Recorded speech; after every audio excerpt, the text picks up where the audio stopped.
Welcome to AutoDelightyt, a channel for car enthusiasts, and today we're reviewing this 2019 Hyundai Veloster N.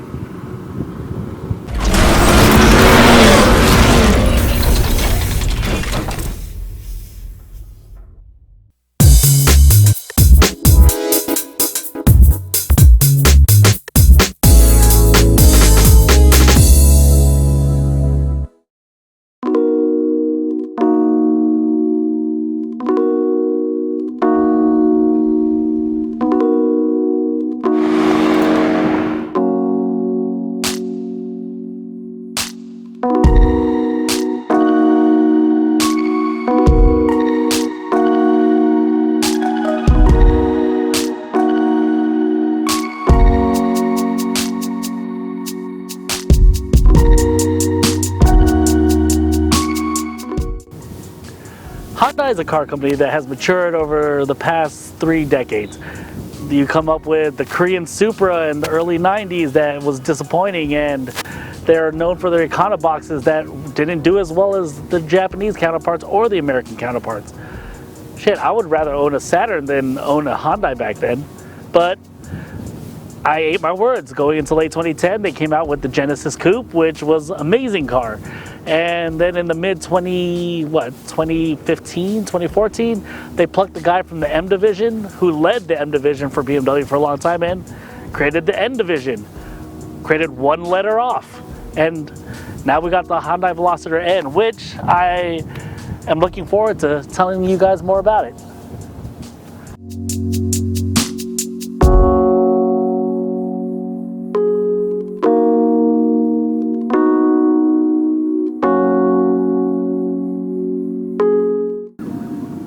Before we get into the review for the Hyundai Veloster, let's go over the many trims that the Veloster comes with. There are technically 5 different trims. There's the 2.0 base, 2.0 premium, there's the Turbo R-Spec, Turbo Ultimate, and finally the N-Spec. The base comes with a 7-inch infotainment screen. It comes with emergency braking, LED running lights, and a 7. Standard also is Android Auto and Apple CarPlay. Then when you get in the premium, that upscales from a 7-inch display to an 8-inch display. It comes with kind of more bells and whistles like heated seats, heated side view mirrors. So it comes with, the premium is more of a luxury package on the 2.0 base. The last thing you get on the base premium is a moonroof. Now moving on to the turbo models, you get 2 different types of turbo models. You get the R-Spec and the Ultimate. The R-Spec comes with LED headlights as well as LED tail lights, and you also do get a slightly unique interior. You also have a B&M short shifter as well that comes on the manual transmissions. If you do get the automatic transmission, it does still come with the auto climate control as well as heated seats. The last trim in the turbo is going to be the Ultimate trim. The Ultimate trim does come with like pedestrian detection warning, adaptive cruise control, only if you do get the automatic, as well as navigation and a heads-up display. The last trim available for the Veloster would be the N, or the N edition, or just the Veloster N. But this is the trim that if you're going to take it to the track, or if you're just more of an auto enthusiast who would like a sportier version of the Veloster, this is the trim that you'd want to get. On top of the unique things that this Veloster N comes with, which is body kit, unique exhaust, spoiler, wheels, and added bolstering on your seats, you do still have the B&M short shifter on here. You do have larger brakes, and you have a front limited slip differential, which is awesome for this car. Other things that the N edition comes with is it comes with an adaptive exhaust, adaptive dampening suspension, as well as N mode, which I didn't go over the previous trims with this, but previous trims do come with different modes. So again, you have your eco mode, your normal driving mode, and your sporty mode, which does like sportier shifting if you have the automatic. The N mode does all that and more. The N mode has a more aggressive dampening rate. It makes your exhaust really loud.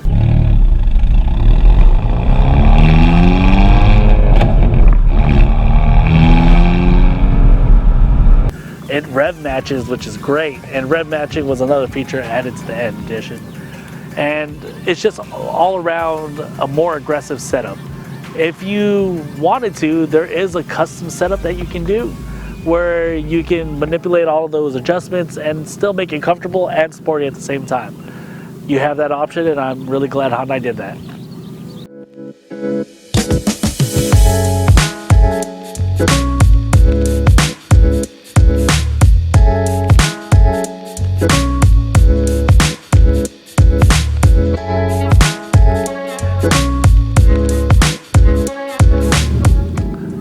There are 3 engine options that come with the 2019 Hyundai Veloster. The first engine option is for the base and base premium, which is a 2.0 liter inline-4 engine. This makes 147 horsepower and 132 pound-feet of torque. The second engine comes on the Veloster Turbo, the R-Spec, and the Ultimate, which is a 1.6 liter turbocharged inline-4 engine. This makes 201 horsepower and 195 pound-feet of torque. The last engine option is the one that you see before you, which is the Veloster N's engine option. This is a 2.0 liter turbocharged inline-4 engine. Total output is 275 horsepower and 260 pound-feet of torque.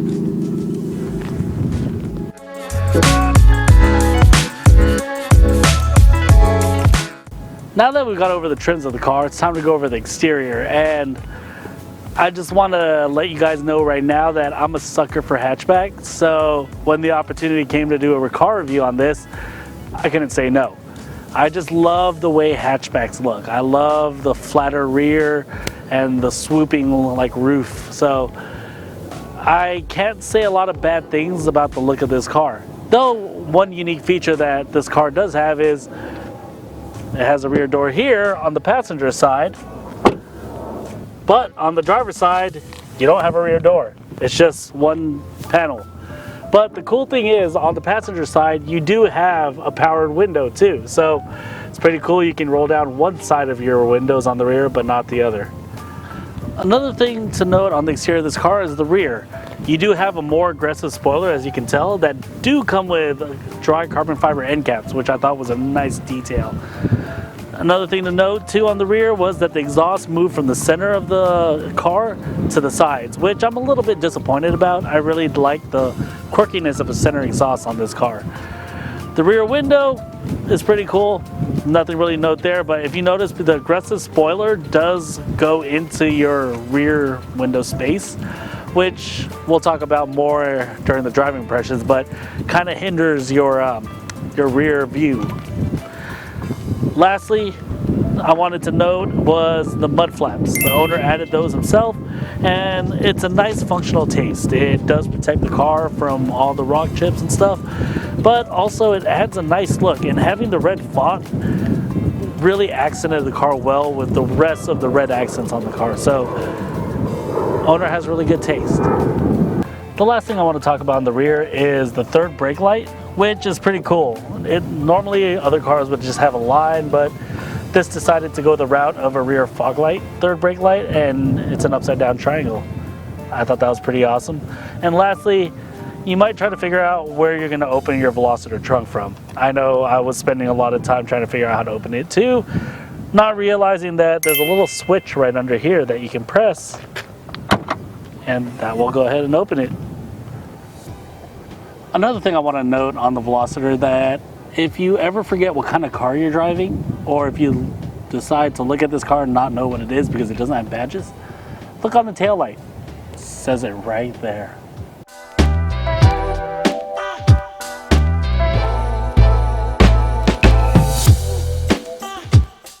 A couple of things I want to note on the side is, if you ever decide, or if you ever forget that you're driving a Veloster N, or if you don't know if the Veloster that you see down the street is an N, you can always look at the side skirt to tell you it's an N.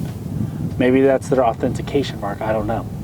And another thing with the skirts is, usually you'll see vents on side skirts and they're not really an actual vent, but just to look like a vent. But no, these ones are an actual vent, it goes all the way through. It doesn't lead to the brakes. I'm assuming they decided to be like Ferrari, and it's to help wind turbulence not hit the wheel, I guess. I don't know. But it's pretty cool that it's a functional vent on your side skirt.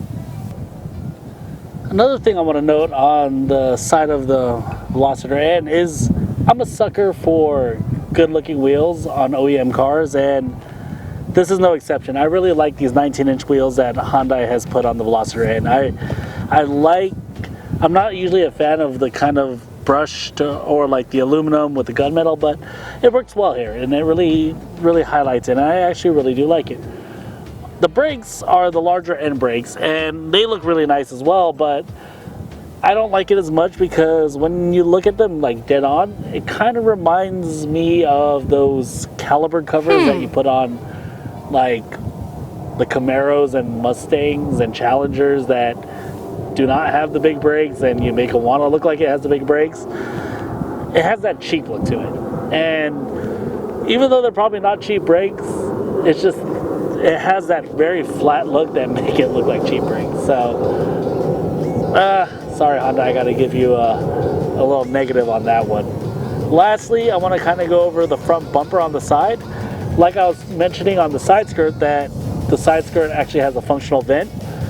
So does the front bumper, and it's an actual vent right here on the side.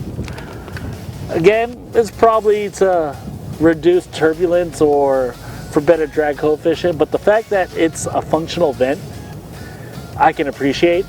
It's not like, you know, the Toyota Supra that has functional vents. If the aftermarket companies need better cooling, you know, they actually work on this car.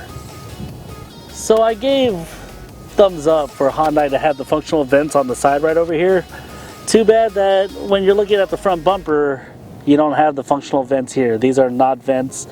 There's some reflective material, but it would have been cool if those were vents. And another thing I didn't really like about the Hyundai Veloster N's front is there's too many colors. So you got the black body color, you got the red accents, you got the gunmetal accents here, but you got a silver chrome silver accent right here, and I thought that was kind of weird. Honestly, this could have been the gunmetal accent, and I think it would have looked a lot better than having that chrome or silver, you know, accent right there. But overall, the car looks great, and the cooling on this car looks freaking awesome. That's a massive inlet vent right here. So, and the addition to this N emblem is very classy, very classy. But this car kind of bothered me when I looked at it in the front, and I want your guys' opinion on it, so post in the comments. But doesn't this kind of remind you of a Ford Focus RS?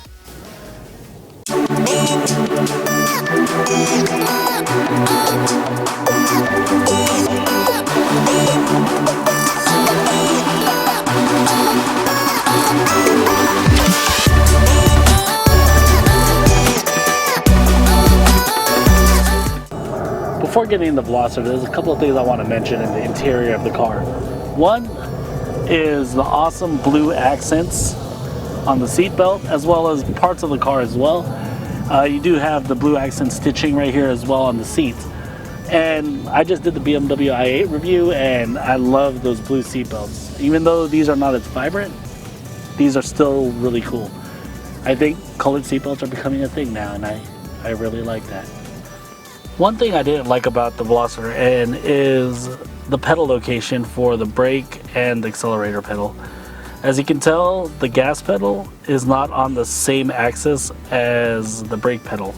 So doing maneuvers like heel toe, you got to push a lot lower on your heel to get to the gas pedal than anything else, which makes heel towing a little bit difficult on this car.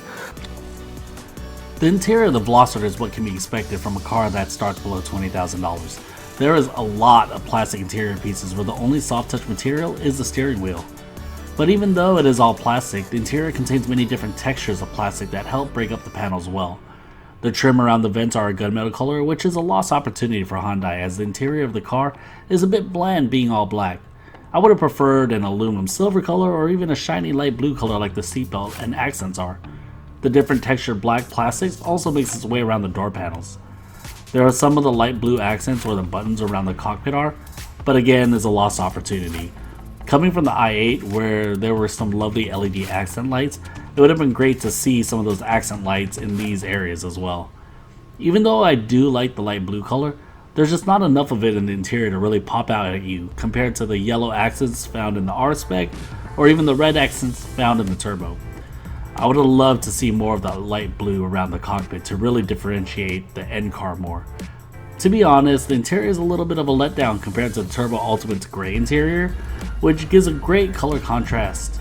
You don't even get the checkered flag on the trim between the passenger side vents.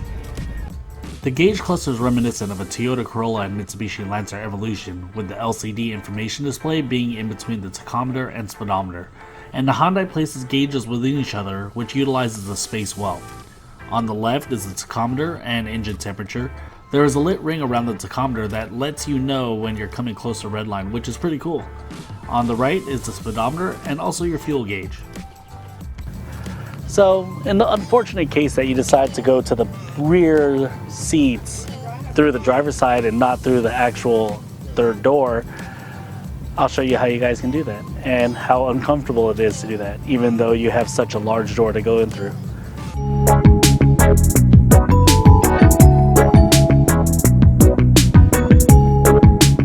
With my seating position in the front, the back seats are actually pretty spacious.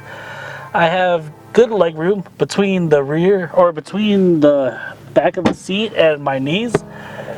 I actually have a good 3 or 4 inches of space. So again, being about 5'7", it is pretty comfortable, though my hair is already touching the liner or the headliner. So bumps in this car is not going to be good for a person of my stature or anyone that is of stature that is higher than mine. So the back seats are probably not good for anyone of 5'6" or higher. Let me go ahead and demonstrate the real way to get into a Veloster. Not just a Veloster N, but a Veloster's rear seats. Instead of using the driver's side, you're going to go ahead and go on the passenger side. Open the door. And then now you get in. Almost slid on their non-Velcroed formats here, but it's okay. Not all formats became Velcroed. Again, it is easy to get in here, especially with the rear door, and the best thing to do is, again, you don't have a little cavity for the drive shaft or anything, so you get into the passenger side and just slide on over to the driver's side. Now for the last thing to show you guys in the interior of the Hyundai Veloster N. So, because it's a hatch, it is actually a pretty practical car. Again, you saw that you can see 4 people comfortably in the car on the rear seats. As long as you're below 5'6", you'll probably be happy in the car because you won't hit your head against the roof. But now I know the one thing you may all be thinking about is how much luggage can you fit in the back of the Veloster N? So I have my niece here, Janelle, to do the Janelle test once again. So let me go ahead and get her in here. There she is. All right, Janelle, and let me go ahead and help you in here. I got it. Oh, she got it. All right, let's go see if this car will pass the Janelle test. So, are your feet flat in? No. Go ahead and just go stretch out, feet stretched. Do you have room? Yeah. So, what's your height, Janelle? 5'1". So she is 5'1" and could sit perfectly fine in the Veloster without the privacy cover. Now it's time to see if we can finagle her into the trunk and put the privacy cover on. Because if you want to hide dead bodies, the Veloster might be the car for you. Go ahead and see if you can get in there. No, it'll close when the hatch closes.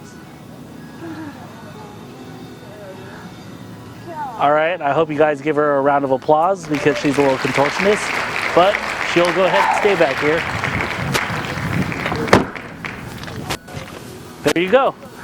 We know we can fit a person that is 5'1" in the trunk of the Veloster and hide it from the cops. Congratulations, Veloster. You get an A+. The last thing I want to show you all is how practical the Veloster really is. On top of having ample trunk space for Janelle / a dead body, you actually can do a small IKEA run if you really need to. Let me demonstrate.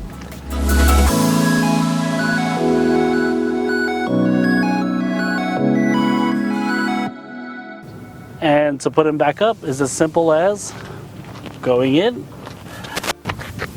pushing it up, locking it, putting on your privacy cover, and closing the hatch.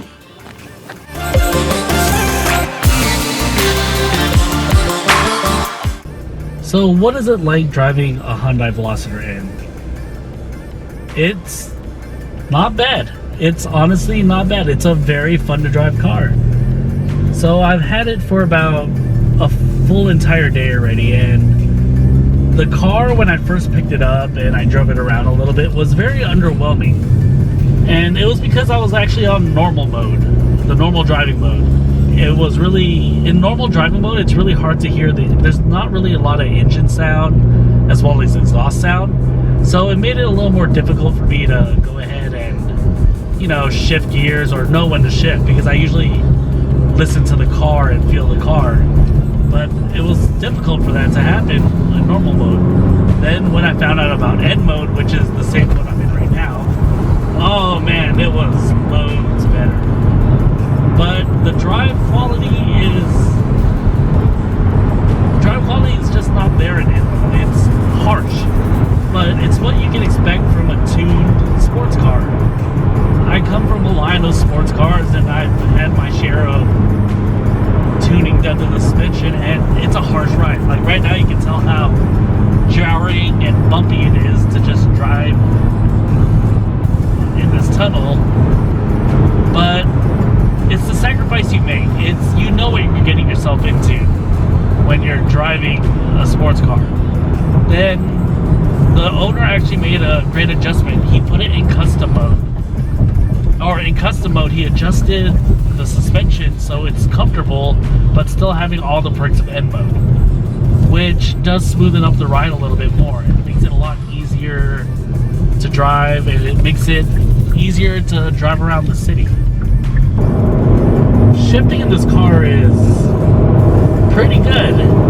It's not on par with the suspension of or not the suspension, but the transmission of the S2000 or Miata or my RX-8, but it's precise. It goes into gear and it feels nice and notchy when it goes into the gear. And it is a short throw stock from factory, which is really good too, making it more precise during the shifting.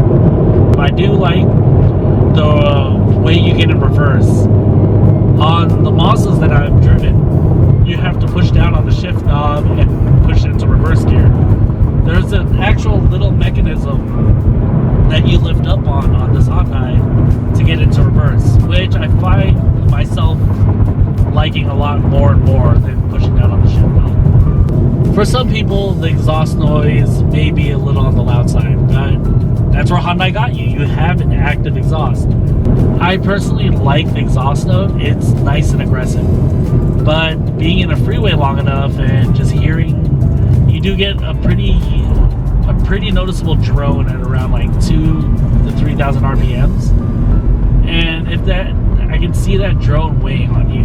And it does get a little irritating if you're not used to it, or if you just don't want to get used to it. A couple of things to note that I might have forgotten during my interior review was the fact that this has a tachometer light. So you might be wondering what the hell is a tachometer light. It's pretty much your shifting light. The moment you start getting around the 5,000 RPM range, you'll see a bar on the IP which will show up white. Then when you go up further on the RPM range, it becomes yellow, then eventually goes to red and starts flashing to let you know you need to shift or you're about to hit red line. And even though you're not paying attention to it, because the gauge cluster lights are all whites and stuff, when you see that yellow or red, it really pops at you on your peripheral, and it's very intuitive of where they put it. Hyundai, I just want to give you a shout out for these seats, because man, these seats are comfortable.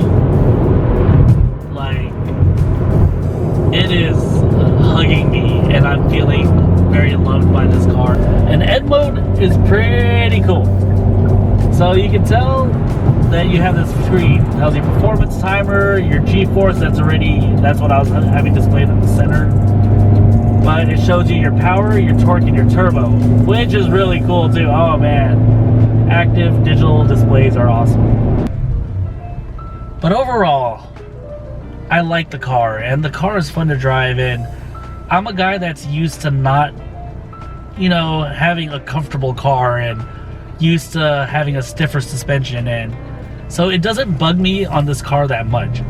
And for people who do buy the Veloster N, I'm hoping it doesn't bother you too, because you decided to get the Veloster N. You decided to get the track-oriented Veloster. So don't be surprised if it's a stiff ride. I hate when people are just like, oh, it's so stiff, and it's like, no shit, it's stiff. You decided to get the stiffest car or the stiffest trim for that model. But if you want something a little more comfortable, then go ahead and move down to the Veloster Turbo or the Turbo Ultimate. I'm sure you'll enjoy that a lot too. But this car has a good amount of horsepower, a good amount of torque. Driving it is fun. You can't help but grin sometimes with how obnoxiously loud a stock exhaust is, and how well it can corner and how well it can turn for being a front-wheel drive car. So my final thoughts on this car is just, if you want something fun to drive and you're looking for something that is below $30,000, you might want to consider the Veloster N, because honestly, I like hatchbacks. It kind of checks off all the things. I love hatchbacks. I love quirky cars, so the third door is a pretty quirky aspect. I can fit Janelle in the trunk if I really wanted to, and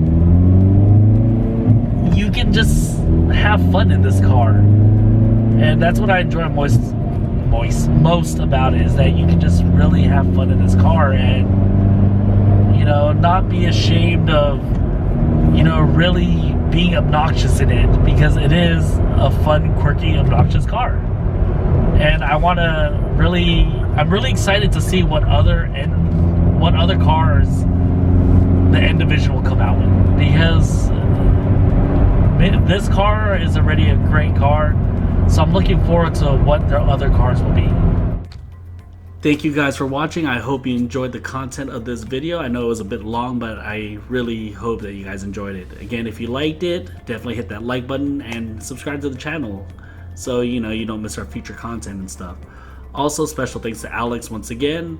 And don't forget that you can see other videos which are going to be posted here to the left and the right of your screen, so definitely check those out. Again, thank you guys all for your support. I hope you guys enjoyed it. Peace out.